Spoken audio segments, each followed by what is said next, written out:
Hi, everyone. So this week we've been looking at judicial opinions, and we've been talking about how judicial opinions come into being and where those judicial opinions are published. And now what we're going to do is we're going to take a look at an actual judicial opinion as it looks in print. We'll be looking at an unofficial reporter, and we'll be taking a look at the different parts of the judicial opinion. I really recommend that you watch this video before you take the quiz this week.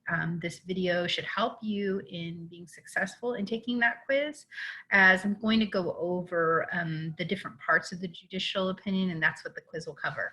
So on that note, let me share my screen here so that we can take a look at this judicial opinion I have for you here. So this is a PDF of a judicial opinion, and this judicial opinion is the case of Kirchberg v. Feenstra. So this PDF is exactly the way that this looks in print. And this is the Supreme Court reporter that is published by Westlaw. So I want to clue you in on some of the most important parts of this opinion that can help you find your way around. Okay, so the first thing is I mentioned that this is an unofficial opinion. And so what is helpful about I'm sorry, not an unofficial opinion, an unofficial publication. What's the difference between an unofficial and an official publication, as we discussed, is that the official publication is the one that is sanctioned by the governmental entity, so that would be sanctioned by the court. And in the case of the Supreme Court, the United States Reports is the official publisher, right, or the official reporter in which those opinions are published. And then there are two unofficial reporters. There is the Supreme Court reporter, that is the West publication. That's what we're looking at here. And then there is the United States Supreme Court Reports Lawyers Edition, which is Lexis's publication, right? So remember, in those unofficial publications, there's going to be editorial content as well as finding aids or breadcrumb trails that help you find your way around the opinion. And another thing that you want to keep in mind, and I'll talk about this a little bit more in a moment, but remember that what these judicial opinions are is they are the writing of the appellate court, reviewing the decisions of trial courts or lower courts, making determinations about matters of law. And so these these opinions represent case law. And also remember, any one judicial opinion may give treatment to more than one law or one area of law. So an opinion can render multiple holdings that impact multiple laws. So let's get started and take a look here at Kirchberg v. Feenstra. So I'm on the very first page, and the first thing that I want to show you here is that right here it says cite as 101 SCT 1195. So what this means is that this is volume 101 of the Supreme Court Reporter, page 1195. So if you were going to go into a library and pull volume 101 of the Supreme Court Reporter and turn to page 1195, this is exactly what you would see. Now, the case, and you can see here's the page number right here on the top right-hand side.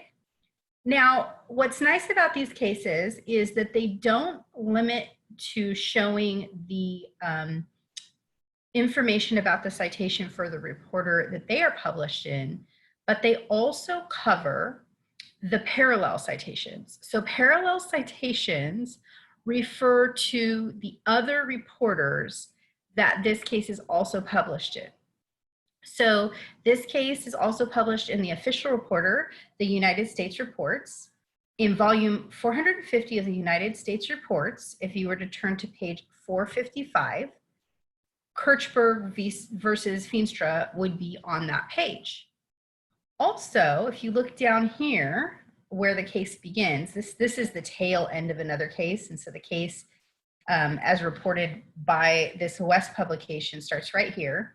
And you can see they've got the United States Reporter that I just talked about. And then right here, they also have another parallel citation So this is the other unofficial reporter, which is the United States Supreme Court Reporters Lawyers Edition, which is Lexis's publication. So if you were to go pull volume 67 of the Lawyers Edition, the second edition of it, and turn to page 428, again, you'd find Kirchberg versus Feenstra.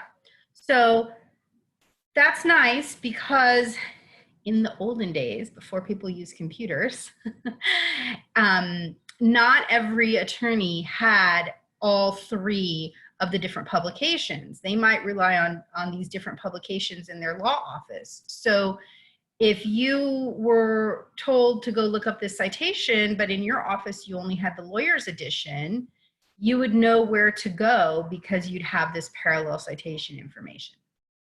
Now, one thing that I want to point out is that you're going to notice different pagination, so different page numbers as we go through, right? Because if this is starting on 455 and here we're on 1195, we won't know exactly what page to look at in the United States Supreme Court Reporter once we start, in the United States reports, once we start going through the opinion. And so I'll show you exactly how to do that. Okay, so the other thing is that when you're looking at these unofficial publications, they're going to have additional editorial content, like I said. So that's what this starts with. This starts with a basic, really basic summary of the case, okay? I mean, just like bare bones, you know, here's what happened, summary of the case. And so that's editorial content that's provided by West. And you'll see right here that it says that the Supreme Court, Justice Marshall held, okay, so that means that Justice Marshall wrote the majority opinion, which is what constitutes the law in this case. And then it goes on to say, Justice Stewart filed an opinion concurring the result which Justice Rehnquist joined, okay? So as has been explained in this week, the opinions that we read that make up case law are written by the justices and judges that are deciding those appellate cases. And so there is a panel of judges for each appellate court, and they vote on how to decide the case, and then they write an opinion that backs up what their vote is, and that's what you're reading here. But as you can imagine, those opinions are not always unanimous. And when they're not unanimous, people can write responding opinions, essentially. There can be concurring opinions, there can be dissenting opinions. So a concurrence says, look, I'm voting with you, I agree with the outcome, but for different reasons. I have different reasoning. And so concurrence will explain what the different reasons are that those justices or that justice came to the determination. Whereas a dissent says, no, I want a different result, and here's the reasons I want the different result, and explains their reasoning for a different result, okay? And you might be asking yourself, well, what is the point of having a concurring opinion or a dissenting opinion when the majority opinion is what ends up becoming the law, right? And so, you know, the law changes over time, right? And so sometimes a dissenting opinion, especially like the Supreme Court, we've got 9 justices, so maybe there's a 5-4 decision. A dissenting opinion might lead the way for there to be a different precedent in the future, you know, leading the reasoning for that, or maybe written so that when new facts come before the court in another case on down the road, that maybe the court will look back at that dissenting opinion and say, well, you know what, that opinion makes sense for these facts that are very similar but not exactly the same. So the justices want to make sure that their opinions are heard, and so they do write concurring and dissenting opinions when they don't agree with the majority opinion. But the majority opinion is what ends up being the law or the case law that we follow in this country. Okay, so this is a really brief summary of the case. And then you'll notice these little paragraphs that have bold at the beginning, okay? Now these short little paragraphs that are still not the official opinion of the court, this is editorial content. And colloquially or generally, we call these head notes, okay? Because this is a West publication, they actually call them keynotes, but head notes or keynotes, it's the same thing. In this video, I'm just gonna call them head notes, okay? And as I said, there can be multiple holdings or multiple laws that come as a result of the case.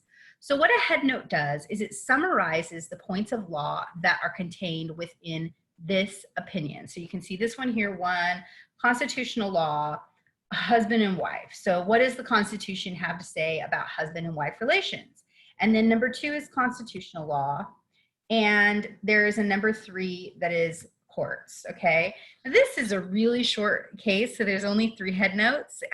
So maybe it wouldn't be too hard to, or too easy to get lost in this case, but there's opinions that are much longer than this. And with many points of law, you could get lost in a case. So these head notes are essentially breadcrumb trails that help you find your way around a case. And they're interconnected with a very complex indexing system that we'll talk more about next week. And you can use that indexing system to leverage finding the law that you're looking for. So whenever a case is written, each system, Westlaw and Lexis, they have their different head notes that already exist. And so they will see, okay, this new law is coming out, or this continuation of law is coming out of this case, and it needs to be organized under this concept, okay? And so you could go to their, what's called their digest system, and look up this concept, husband and wife, and find these key numbers, and you would see this case, Kirchberg versus Feenstra, would be listed there with a little bit of a summary that's here. So they've given this summary about what the law is that is related to this head note, okay? And I'm gonna show you when we get into the body of the case how that operates. Okay, so now we have looked at the parallel citations. We've looked at these head notes. We understand that there's a concurrence that's coming, and I'll show you that a little bit more. One last thing I want to talk about before we leave this very first page is knowing what year this case was decided. You'll see it always in the citation, so it says 1981 right here, but also at the top of, right under the parties of the case, you'll see the year it was decided. So this was decided March 23rd, 1981. So the year of this decision is 1981. Don't get confused by the argued date. This was argued in 1980, but the opinion wasn't rendered until 1981. So 1981 is the year. Okay, so now let's take a look at what comes after the head notes. Once we pass the head notes, then we have a syllabus. This syllabus is a summary of the case that is actually written by the court, but it's not considered part of the opinion. So if you were doing legal research and writing an opinion, you wouldn't cite to the syllabus, you would go into the actual opinion and cite to the opinion, okay? And you're like, what? All this writing and we're still not in the opinion? But there's a lot of information that they provide before we get into the actual opinion. So one thing that I want to point out on this page is it's got the first opportunity for you to look at the pagination issue that I was talking about. So remember I was saying, okay, so this is volume 101 of the, oops, let me move this up so you can see it. Volume 101 of the Supreme Court Reporter, right? And we're now on page 1196. We started on page 1195, but this case also appears in the United States reports in volume 450. And we started on page 455. Well, how do we know when we move to page 456 of the official reporter? Well, right here, there's this little upside down T, and there's a number right off to the right. If the T is on the left column, it'll be off to the left, and I'll show you that in a minute. So here you can see that everything after this little upside down T is now the beginning of page 456. So that's how they track the different reporters. If you're reading it electronically, they use like an asterisk system, and they'll have like 1 asterisk or 2 asterisks or 3 asterisks depending on the different reporters they're referencing. Sometimes it can be kind of hard to track, but anyhow, this is where you're going to see that pagination, so you can figure out what page you're on no matter what reporter you're in. Just because you're in the Supreme Court reporter doesn't mean that you don't know what page you would be on in the official reporter. And that's important because when lawyers or anyone is writing a legal opinion, they need to cite to the exact page, they call that a pin cite, the exact page from which that decision comes from. And so this pin cite, or knowing what page that holding of law comes from, is very important for them. So there you can see the pagination is pointed out. Okay, so we're in the syllabus. It's another summary of the case. It gives you the main holdings from the case, and then it tells you the lower court case that this case has affirmed. Okay, so right after that, then they list the attorneys that argued this case. Okay, and so that information is there. And then finally, once they list all the attorneys, then we get into the opinion, and you can see here, Justice Marshall delivered the opinion of the court. So that lets us know that everything after this is the opinion that was written by Justice Marshall that was joined by the other 6 members of the court. He makes 7, 9 members altogether. We already know 2 wrote a concurrence, so the balance is 6 and Marshall makes 7 that voted for this opinion. So it was a 7-2 decision, which is a pretty strong decision. Not unanimous, but pretty good for the Supreme Court, right? So at first, the court will give you a little summary of what issues they're considering, and then they will go into a factual background of the case, okay? So the facts of the case. Now you'll notice again, we've got those little funky upside down T's here that you can see. And those funky upside down T's let you know, hey, the United States official reporter is changing pages. Sometimes they even include the lawyer's edition pagination, but these are reported at different times. And so if the pagination is not available when the print comes out, then they don't have that lawyer's edition pagination for you. In the electronic format, they do, because they can update that. It's dynamic. They can update it as information comes, right? It's a live document. It doesn't have to stay fixed. Okay, so here we go. We're going to keep moving on this page. I want to point out that there's footnotes. Often cases have footnotes. Those are important to read too. Sometimes there's important information in the footnotes. And what I want to do is I want to get us down into the body of the law. So this is just the factual background of the case, right? But once we get past the factual background, and here now we're in section 2, sometimes they use Roman numerals, sometimes they don't, but here they're using Roman numerals. You'll see this 1 and 2. Now, if I were to go to the United States reports, which is the official reporter, I would not see this 1 and 2. If I were to go to the lawyer's edition, I might see some numbers here, but they won't maybe correspond with this 1 and 2. What this 1 and 2 in the brackets corresponds with are these head notes up here, which is the editorial content that's provided by Westlaw. So Lexis, or the lawyer's edition, they're going to have different head notes. They're going to have different editorial content, right? But this is the editorial content that's been provided by Westlaw.